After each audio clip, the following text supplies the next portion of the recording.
Bahujan Samaj party नहीं आती तो सब समाज में नेता नहीं तैयार होता। इसलिए मैं कहता हूं कि बहुजन समाज पार्टी सिर्फ राजनीतिक पार्टी नहीं है। बहुजन समाज पार्टी बहुजन समाज में जन्मे तमाम संत गुरुओं महापुरुषों का। जय भीम साथियों, पिछले दिन बिहार के पूर्व मुख्यमंत्री श्री जननायक कर्पूरी ठाकुर जी का जयंती था और इनकी जयंती बिहार समेत सभी देश में बड़े हर्षोल्लास के साथ मनाया जाता है साथियों। और बहुजन समाज पार्टी बस्ती जिला यूनिट ने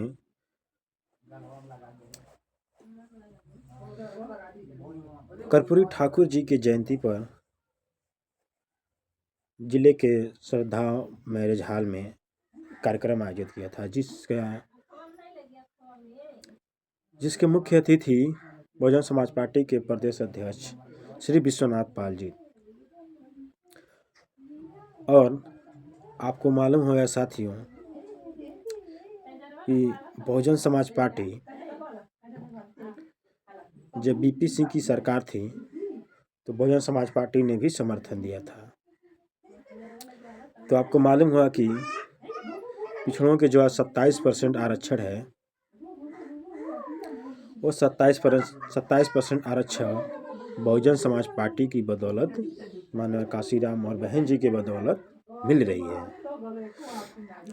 आपको ये भी मालूम होगा कि साथियों जब ये मंडल कमीशन 27% आरक्षण जब लागू हुआ था तो भारतीय जनता पार्टी के लोग ने देश भर में विरोध प्रदर्शन किया था और बीपी सिंह को बीजेपी वाले भी समर्थन दिए थे और बाद में उन्होंने समर्थन लेकर बीपी सिंह की सरकार गिरा दी थी।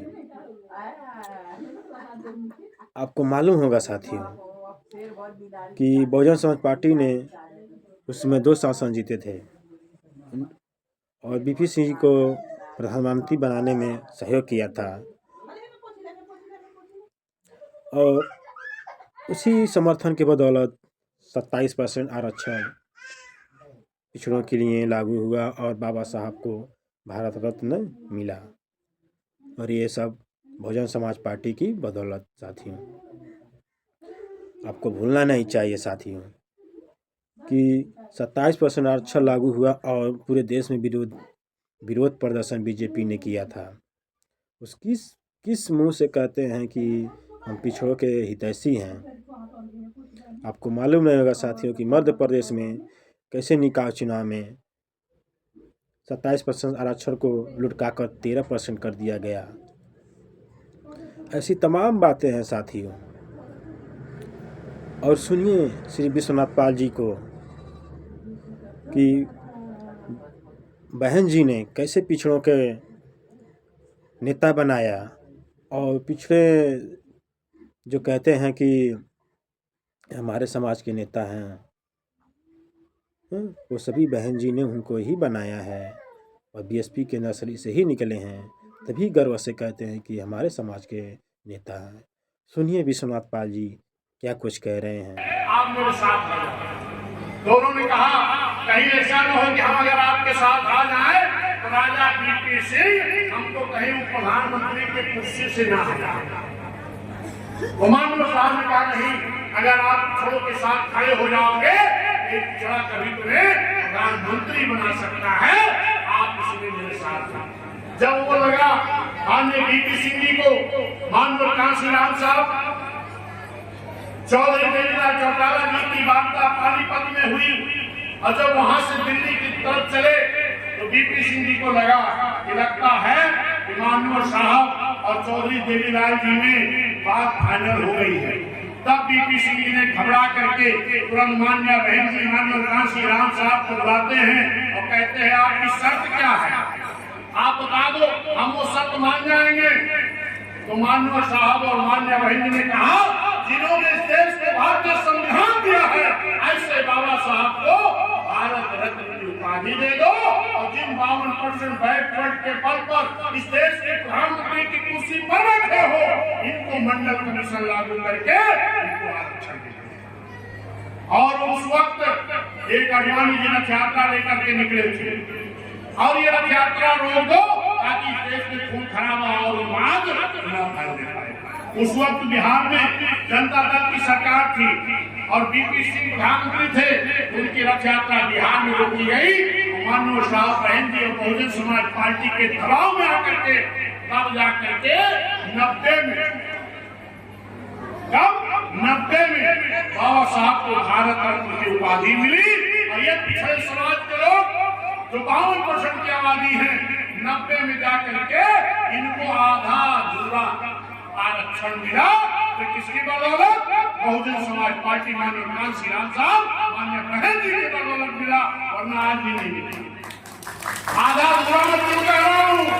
मेरी बात पर समाज के लोगों, आपको गांव की मेंबरी में तो आरक्षण है, प्रधानी में है, डीडीसी में है, बीडीसी में है, जिला पंचायत में है, चेयरमैनी में है, ब्लॉक प्रमुखी में है, महानगर में है, नगर पालिका में है, लेकिन विधानसभा लोकसभा में पिछड़ों का आरक्षण आज भी नहीं है। और ये आरक्षण आज जो आप प्रधान बन रहे हैं, डीडीसी बन रहे हैं, जिला पंचायत सदस्य, डीडीसी चेयरमैन, नगर पालिका, महानगर पालिका, अगर पिछड़े समाज के लोग आरक्षण के बल पर बन रहे हैं, किसी और की नहीं, माननीय कांसी राम साहब माननीय बहन जी की बदौलत आज उत्तर प्रदेश में सबको हिस्सेदारी भागीदारी मिल रही है। मेरे सम्मानित साथियों, क्योंकि आप लोग बड़ी देर से बैठे हो, हम समझ रहे हैं आपकी बात को, लेकिन आज इस बात को आप आंख आवाज लेकर के जाओ कि अगर बहुजन समाज पार्टी नहीं आती तो सर्व समाज में नेता नहीं तैयार होता। इसलिए मैं कहता हूं कि बहुजन समाज पार्टी सिर्फ राजनीतिक पार्टी नहीं है।